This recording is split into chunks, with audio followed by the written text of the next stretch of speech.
At the point when Eric was starting to talk to you, to tell you, because you're probably the closest person to him, when he was saying, like, I'm ready to, like, kind of, this is too much for me, or... I guess really the word that came up all the time when it came to that from him was bandwidth, right? We only have so much bandwidth. And when Eric became, started doing what Eric started doing, right, during that time, he didn't have a whole lot to lose, I guess. He just didn't have a lot of reasons to be around for it. He was very negative, right? Obviously, we all are, I guess, to an extent, right? We all have our own self-loathings and things, and and Eric just what kept him going was helping others. That's what kept him going. That's what kept him doing what he did, right? He knew he had a talent. That's why he was what he did in the Navy. You know what I mean? It was just very book intensive, and to him it was like it's like going to Disney World, like no real effort. And he also understood that to help the homeless, he had to be homeless, right? Like, he couldn't understand what it was like to be woken up in the middle of the night, by the police 3-4 times a night, right?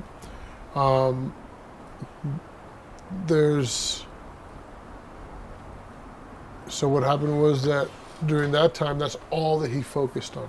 That's all that he cared about, right? So now as he got older, time went by, age, he started to, YouTube came into play a lot. The love of the people from YouTube has been one of the most moving things that we've all ever experienced in this whole movement, was the support of the people. And so he had people now that loved him. He had, things that mattered. He, instead of just giving his money away, to everyone, he took his money and bought a piece of property. So now he's learning about geology and, and all kinds of different things, right? That the brain can only take so much space. And also, he wasn't on drugs, right? He's not something, I don't think that he's made it public already in the courts and everything, right? And he is my friend, but I think it's one of the greatest achievements of his person, right? In the sense that he never went to a 12-step program, right? He, he never had a coach, he never had a therapist, right? He just said, this is bad, and I no longer need it, right? When was that? I would say now it's been at least a good 2.5, 3 years almost going on there, at least.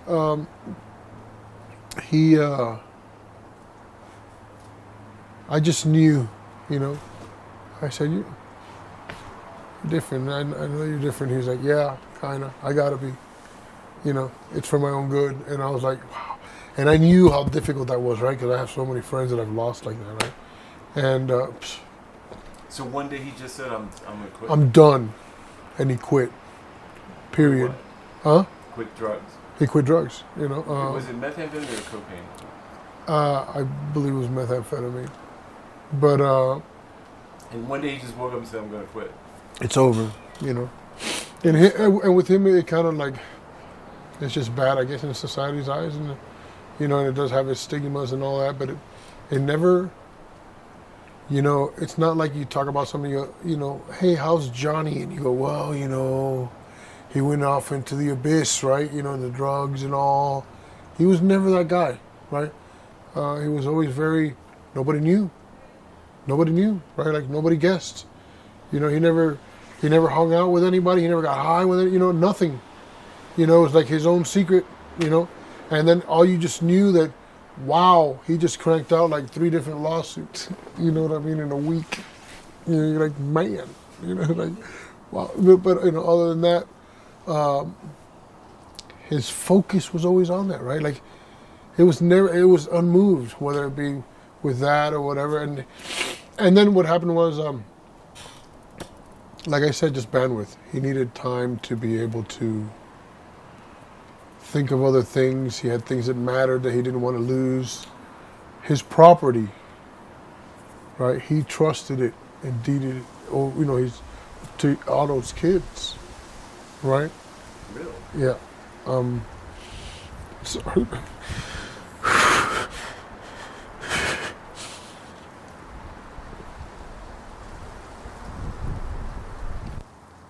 He was so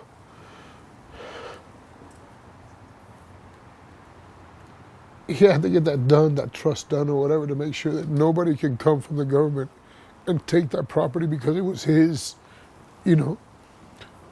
because that was for Otto's kids, so that no matter what happened when he dies, it's theirs and they always have a place to call home.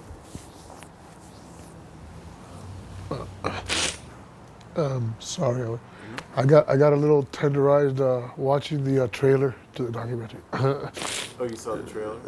Yeah, I just saw it again, and we all got emotional in there. And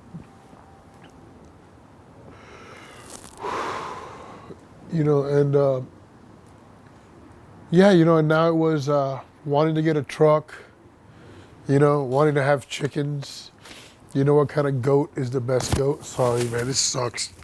No. Oh, sorry, I forgot I had it. Okay. Yeah, I'm sorry. But I just do need to make an adjustment on the I line. apologize. No, it's About okay. Um, No, sharing your... He just saw that, it just, no matter how intelligent you are, no matter what case laws are written, no matter what great men spoke and wrote down magic words, it was a facade. It was all a play. Most of his videos, he has a lot of videos where he's going through the process, for example, of exposing a judge for not filing his oath of office like he should, and then they figured that if they just gave him a copy of that would work. That would work for the regular man, right? Any Tom, Dick, or Harry, right? Any other man, they would have handed him in like, oh, here it is, right? No, not Eric, right? Eric goes, no, I'm sorry. I appreciate that pretty picture you've given me, but, there is metadata to this, and I want the proof of that metadata. I want to see the hands that this went through, at what moment, at what time was this stamped, when did it come through, all of that, right? The moment he said that, some fat guy came from behind the thing and said, okay, Jimmy, it's time for you to go. Just it's okay, go. Right? Pushed him away. I said, Mr. Brandt, that's what we have, and that's what you got. And I think I've sent you that video. So. No. But what would he say to you, like, as he started to getting closer to taking the plea deal? What was he thinking? He was tired, right? He was exhausted. He was just mentally just exhausted. That was my battle with him, right? That I would tell him, hey, man, you're not Superman, right? You're not Batman. You're not Spider-Man. You can't take on every single injustice committed by this unjust city, right? Personally on your own shoulders. And with so many cases, he just saw that there was no intelligence or law that's going to be written that's going to change corrupt men, And he was ready to have his goats, and have his chickens, and he wanted to have his property with his own gardens, right? And that's where his mind was at. He was really getting into 3D printing, right? And creating things because, like, it's Eric, right? So, he doesn't want to go buy a tractor. That would be so lame and boring, right? We can go get some kind of open source tractor on the internet. I'm sure there is one, right? And we're going to create our own open source tractor, right? And we're going to have the only tractor in the neighborhood that we made from scratch. Yeah, that's the only way that we're going to do it, right? Like, there is no other way, right? It's really not an option, right?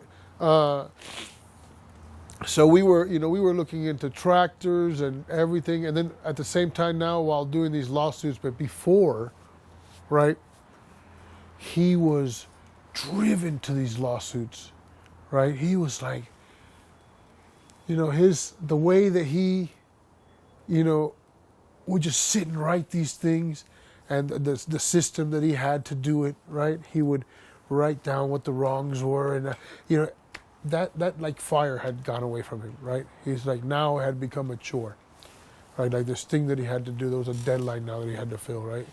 It wasn't what he had before, because before he thought he was making a change, people were coming in. And then when he saw all this great support and all these wonderful people helping out with all of that and coming out of the woodwork, unknown people, right? Donating money, donating their time, right? Their whatever profession is, whether it be like printing, whatever, just great. But then after a while, it became that if you were Eric's friend, you're now, let's hurt you, right? We can't touch him because he's too smart, right? But we'll get Steve over here, because I'm sure that Steve isn't, he just got in the cop watching thing. He's some kind of Eric Brandt follower, right? So we'll just nail Steve, and Bobby over here, whatever. And then, he saw his friends being like plucked off on the side, right? Myself, I have 3 cases pending. All of them say that I'm an Eric Brandt supporter. They've all said that I'm either an Eric Brandt supporter or, something to that effect. The court docs? Yeah. Court docs? Yes. Can you send me? It says in the court doc, what does it say? Eric Brandt supporter, or Eric Brandt follower, something to that effect, right? Wow. I mean, and I've made fun in the court about it, and to other officials saying, why don't you guys just put a little asterisk, why don't you just stamp an asterisk, right, or a Mickey Mouse, picture on it, right? Because, we know what that means, and actually, Eric Brandt's now writing a lawsuit, or he just wrote a lawsuit, right? Which kind of pinpoints that, right? The way that they've always pinpointed our activism, and how we're different activists, we're different kinds of protesters. And what does that mean, like when they say different? Does that mean they're trying to put you in a different category? Well, it's kind of funny because the judge that was the victim of Eric's words, right, and was allowed to testify and say all this big old long story, right? Well, I have a lot of recordings of him also, right? I have recordings of him disrespecting attorneys within the court, okay, to other people, right? Like our attorney, which would come and watch what was going on, right? In case he ever had to take one of our cases, whenever he had time, he would come see some of our protests to know where we're coming from, right? To understand. And he called him, he said, when that attorney walked out of the courtroom, he said, you see that? Who walked out right there? He goes, that guy right there is the well-dressed spy. He said that to who? He said to the court about a the attorney, a lawyer, walking out, right? Because since he didn't answer who he was, right? So he's a well-dressed spy, right? There's another time that we have him recorded where he says, there's certain kinds of protesters. There's good protesters and there's bad protesters, right? Mm-hmm. And then he says those right there are not, those are the bad protesters. And what he was comparing was, he was comparing Occupy Denver to, at that moment, it was a case about Extinction Rebellion. So Extinction Rebellion, a member of Extinction Rebellion was there for a trial, and there was a lot of people there for him about that. But he, those people are also friends with with Occupy Denver, right? So Occupy Denver was there too, but he made a distinction and said that those are the bad protesters, Well, let me get back to how were you feeling about Eric's condition? Were you worried about him, that it was taking too much of a toll on him? Yes. I was worried about Eric, and you said that like this. Yeah. Well, I was worried about Eric because he, his demeanor, right? Just like his defeated, tired. He looked, he was hurt, right? Because it's like, it's kind of like, what he felt was a superpower that he had and a duty that he had come to nothing. It had come to a zero end, a zero sum. It became more of a warning to those who were coming, saying, "Be careful." He puts on a brave face, though, but all this stuff must affect him. Because he puts on a brave face when you're talking to him, but he seems like a person with so much compassion. It must affect him. Oh yeah, he. I guess that was some of the allure of hanging out with him, right? It was as exciting as, boy, you had the same amount of adrenaline going through your body when you were in an Eric Brandt situation than you had when you were about to go meet the schoolyard bully, right? And you're about to go out and have a fist fight with that guy, right? Well, it was no different a lot of those times, right? And in those times, there were occasions when Eric would get in front and try to, block those things, right? To make some kind of de-escalation or something like that. He was a lot of times scared, and a lot of times his goodness, right, what people didn't see because his demeanor showed they would think that he was violent or crazy or whatever. But it was a complete act, right? It was like this complete show. He knew exactly what to say, how to say it, right, where the line was, and that's what he did. He tested all lines all the time. And why did he do that? I don't know, right? It was like his autism, right? That was just his thing. If you talk to his family, it's the same, right? They were like, they don't understand why he had, they're like, look, we're giving you a brand new TV. He was like, yay! And then before you know it, they opened up the room and the whole TV was in pieces all over the room, right? And he's trying to figure out how it worked, right? And exactly how all that, came together, right? Things like that. So that's just how his brain worked, right? And he was just so retentive and smart, right? It's like crazy. It's just like insane, right? You could talk to that guy for hours and he'd never run out of things to say, of all, his knowledge of things, random things, right? But was there an emotional toll for him, a psychological toll? Yes, because he took it very personal. He took the injustice that he tried to, all this injustice that you see, and he told me, he goes, the problem is that you can't unsee what you've already seen. That was his big thing, right? And it's true. And when you see so much injustice, right, of people who are good people trying to find out the truth, right, or trying to stop other injustices, right, like brutality against the homeless and things like that, right? I'm not necessarily what people call politically a lefty, right? I'm not at all, right? Like these guys here, I'm totally different to all my friends here, right? That's the beauty of who we are here, right? We love each other for who we are, right? We don't, some of us don't like a lot of individual things, but man, they're wonderful people. And that was the thing about Eric, because that camaraderie like that came from him, right? He always helped us to overlook everyone else's faults. No, he's not that bad. Don't worry about that, right? Yeah, we all have our problems. Oh, did you know that 15 years ago I don't care to know. That's fine, All I care about is that right now, he's amazing. And he's a great human being, and I've enjoyed every minute that I've had with him, right? And that's all I care about. And he was like that all the time, right? So that naivete would sometimes get him in trouble in the world out there, right? Sometimes he didn't see, he didn't have enough street smarts, right?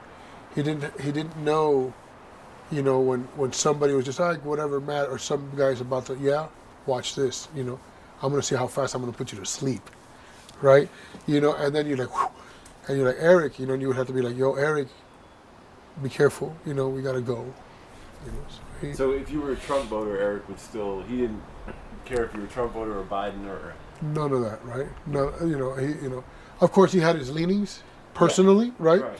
But if that Trump voter, right, was being whatever, he'd be right there in the way, standing up for him, giving him whatever, I can't say legal help, right? Because, he never, but kind of like, he walked that fine line of like, kind of like helping people, and legally, and just teaching them, He never did anything.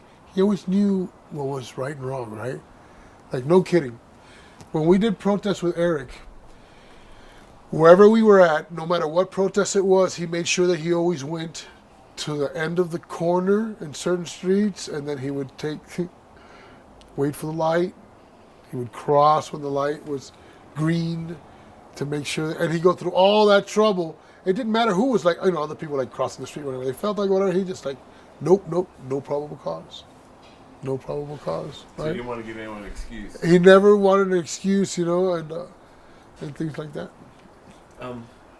So it's weird, you say that was an act, but as a person, it's just like the person that he is with people, but then like in intimacy, the person on video, they just seem to be so different, like night and day. Oh yeah. Yeah. Oh yeah. Explain that. Completely. I don't. I know you can explain it, but just describe it. I want to say that it is almost like, they talk about people with two personalities, right? There is Eric Brandt, the human being that everybody knows, and then there's Eric Brandt, the guy in the green shirt with his sign, right? And he's there for a purpose, and he has something to say, woo-wee, right? Endless amounts of videos about it, right? People never got his, what he did, right? Why is it an act? What did he do from that, right? He would say things. They were key, right? Always in his activism. He would say things like, someone around here is an expert on the word fuck, and you're not it, right? That was a key little saying, right? And people had no idea what he was saying with that, right? But boy, that had a lot of weight to it, right? He would say things like, maybe the disheveled, homeless bum look or whatever, is just an act. He goes, maybe it's just a trap. Maybe it's just strategy. And that you're not smart enough to understand. And blah, blah, and then he goes off into his little tangent, right? And that was his act, right? That was that's Eric Brandt, the one that everybody knows. But nobody saw Eric Brandt when he lived in the basement at this house. And then he made this ingenious mouse trap with 2-liter bottles, right? And it was, because this place was like rat infested, right? And he goes, I was like, bro, why is this place so gross? And he goes, it's my security system. It's so gross, nobody wants to come in here, right? And I was like, that makes perfect sense. He goes, yes, they leave me alone. It's wonderful. You don't understand how important that was to him, right? To be left alone when he needed to be left alone, because so he could focus on what he was doing. And so his little routine was to get this little mousetrap, and then one day I come home and he's crying. I mean, he's just like broken, right? And I'm like, what's going on? He's like, I killed it. I actually killed it with my own hands, right? And I'm like, what are you talking about? And then he holds it up, and it was a mouse inside this thing. Because he would take these mice, and then he would walk them like 7 blocks to an open field. And then he would let them out in the field because he wanted to make a live catcher so he didn't kill it. It wasn't a mouse trap like you kill it. It was a live catcher so he can save them and just change their position somewhere else, right? So it's like, here, run, be free in this big giant open field, right? So he'd walk out there, right, religiously every single day with all his catches. Right? And then he cried when he had one, And if you think that that kind of sentiment didn't come out into human beings, it did. And I know that he has said some crazy things, right? But that comes from a concentrated feeling about very, very corrupt individuals, which he ruined their careers and he changed their professions, right? Involuntarily, okay? And because of the things that he'd seen of so many years, that unfortunately he didn't have the strength to be able to. Though he had the right to remain silent, he didn't have the ability to do so. And so this mousetrap, how did you design it? What was it? It was like a... Say the mousetrap. Yeah, they can go in one way, but they couldn't get out. Right. And it took a couple of 2-liter bottles to put it together or whatever. And then, he had the feed and all that kind of stuff. And that's when he thought I was extremely weird, that I wanted to be, in his room. But I guess it's no different than what you guys are doing now, right? Mm-hmm. Myself as a journalist too, kind of like what Right. Yeah. I consider myself, right? Of course. And he was such a different person, right? You're like, wow. It's like I get to see this, like this guy on the inside, right? Like, what is he about, right? He was like writing a lawsuit at that time. And he would write lawsuits, like just churn them out. Oh, and he'd read all the laws, and he'd read all the case law, and like know it. Like it's like, oh, look what they said here, and he just like dissect it in a way where it's beautiful, right?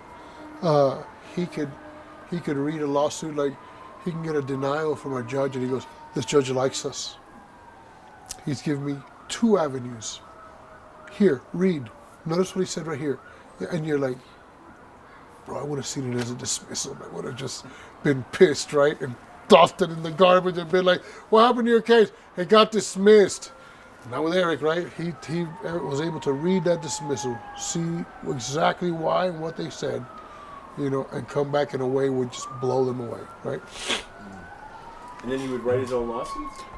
Write his own lawsuits, right? So I saw with my own eyes at this time he had nowhere to go. And so we'd hang out all day long at a storage facility that I had rented, right? So during the day, I had power there. So he had his computers. He had to have his computer. So since he had lost his place to live, I said, I can get off of that space and we can set it up kind of like with a table. And I need to get a paper or something because I don't know if Phyllis can go. Yeah, so then he gets arrested, right? So he was dealing with that, and that was an absolute win, okay? Because David Lane called him to his office, and he goes, I just want you to know that, it's a slam dunk. We have this one already won. All you got to do is just whatever. I was like, wow. He goes, just send me the case number and all that, right? Because I saw your video.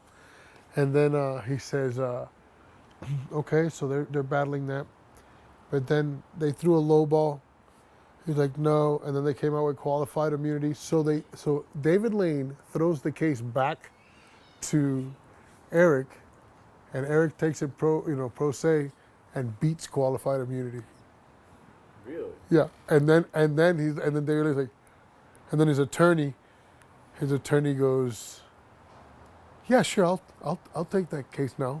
Yeah, of course, because that's the hardest hump to beat in the federal court. In federal court, right? Wow. So yeah, so he jumped he beat the qualified immunity, and then he was added to a lawsuit, which is a lawsuit with Brian Loma, Michael Whitney. So a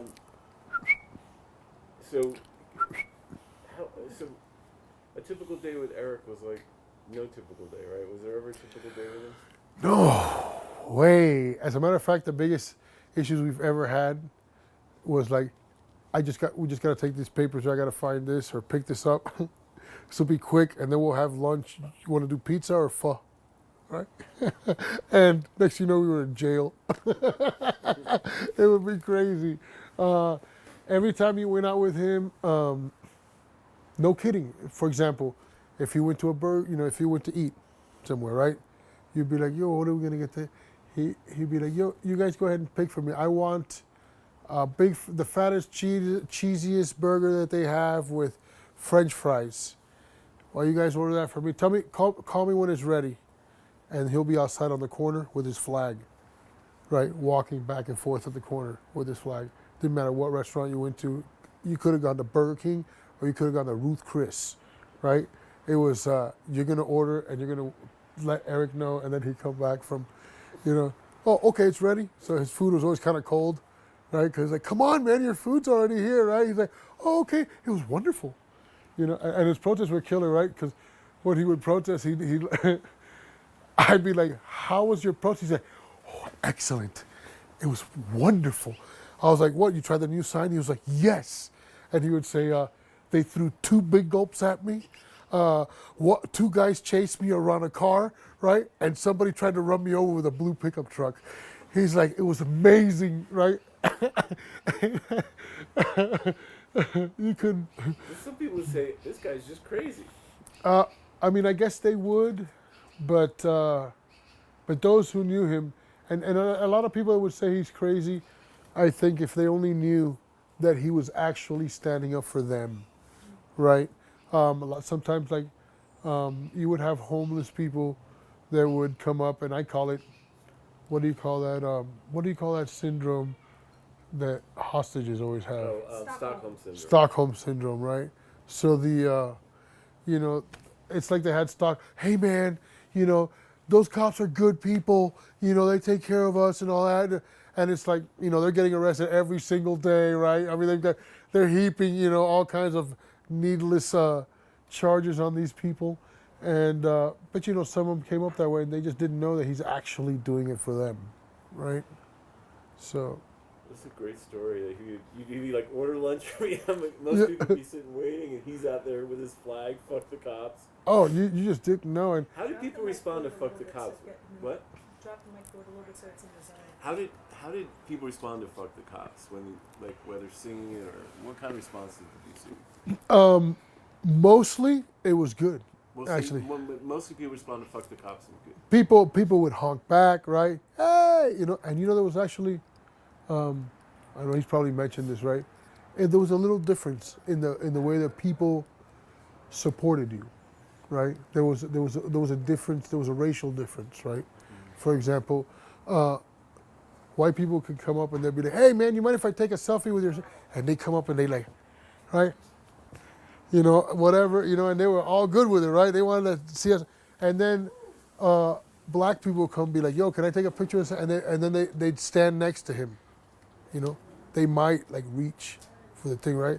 And then other people were like, "Can I take a selfie?" Right? And then they'd be like, "He's just here," right? But they're just like here, like I'm here with him, but not really, right? Like a fear of a repercussion of some sort, like they didn't feel confident enough to show fully, they're saying fuck cops or whatever.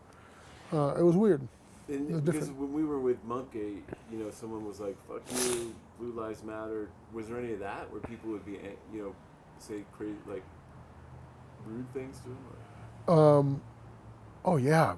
People used to chase him around cars, right? Like I said, I mean, he would be like, like literally doing the juke thing, right? Running back and forth, and they're like running around. "I swear to God, let me get my hands on you." I'm gonna be like. Well, that'd be kind of crazy. And then he'd be coming back with some crazy, funny, comebacks or whatever, right? And even with the police, right? He would just like, it didn't get like almost feeling personal till later, What do you mean feeling personal? Like it sounded personal, it was kind of like later, right? Because he feels that,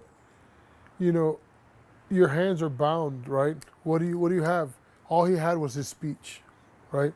I mean, you can't do anything, right? Here you are dealing against people who are critically dangerous, right? These are men with egos so enlarged, and who knows, maybe even some mental illness, right?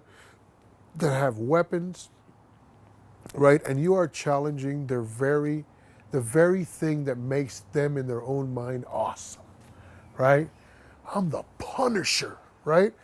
I mean, buddy, it doesn't get any more badass than me, right?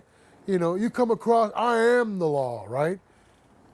And he turned that whole big badass thing into Disney World, right? In a heartbeat, right? And he would challenge their intellect, and he would challenge their. Oh, sorry, I did that a lot of times too. No, it's on the. It's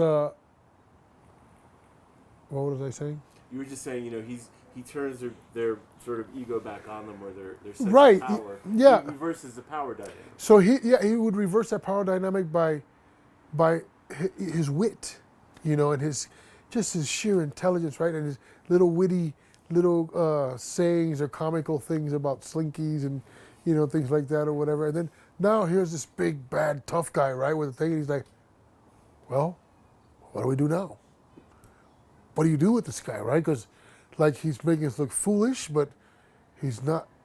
He's an asshole, but he hasn't really hurt anyone, right? He's like not threatening us or nothing. He's like way smarter than us, right?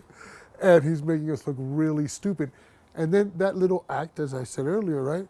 That would that bad cop right there, you'd be like, oh, there he is, right? It would be almost like immediate, right? I mean, don't they do it with apples and, walnuts and all kinds of other things, right? Put some water in there and all of a sudden the bad ones float to the top, right? Well, that was with him, right? Immediately in that group of police officers, you would see the police officer that was well-trained. You would see the police officer that had no ego, right? He just knew his job, right? And that's the guy that we were looking for. That's the guy that he was looking for, right? But when that guy, you'd see that was the guy with the reason. The other guy, he would come out in a heartbeat on Eric, right? What did Eric expose about policing that people can't see? That they're liars.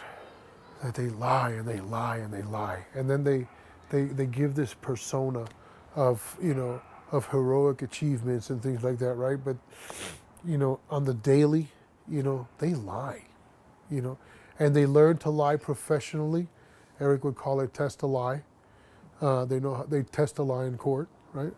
And then Eric would see through that immediately, like in any hearing or whatever. It was impossible for them to get away with that, right? Because he'd be like, oh, what kind of, because they would ask like, well, how far away do you think he was? And a police officer will say, well, this was actually happening in a hearing of his. He said, I would say between 50 and 300 yards. Right? Well, you know what? She just answered that question, and there's no way you can tell her that she was lying. Right? So they learned that art. They learned to do that in court, and Eric hated that. He hated the dishonesty because the only people that got hurt were the poor. And the person that was the least, it was always that person that nobody knows who that is, right? It's the no name. It's the John Doe. It's the Jane Doe, right? That man walked barefoot for 3 years in the snow. And let me tell you something, I protested with him in the wintertime. And I wore sneakers and socks, right? And I would almost complain about how cold it is and how much my diabetic feet hurt, right? God forbid, I would say. Because there he stood barefoot, right next to me, with his feet in the snow, melting the snow that it's standing on, right? Oh, yeah. Yeah, like it was nothing, right? Like this guy on cold sidewalks, back and forth, and while you were taking his order in the middle of December, he was walking outside barefoot on that. It'd be outside like, wow, right? I would say, wow.